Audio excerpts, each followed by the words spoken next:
So ఇందులో నుంచి ఈ శాండ్ అంతా కూడా లీక్ అయిపోయి సరిగ్గా నార్త్ ఈస్ట్ కార్నర్ లోనే అది కుంగిపోయింది.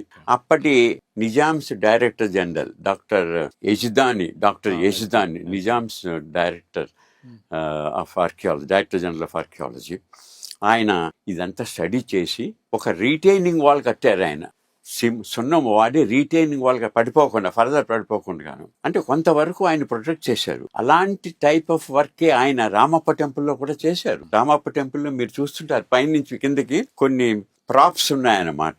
కొన్ని పిల్లర్స్, శాండ్ స్టోన్ తోటి పిల్లర్స్ పెట్టారు. ఒకసారి 3, ఒకసారి 2 అట్లా పిల్లర్స్ పెట్టారు.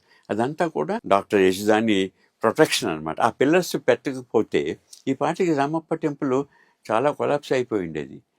అదేవిధంగా మన కళ్యాణ మండపం. So everywhere interventions were there and great archaeologist they try to protect our great monuments.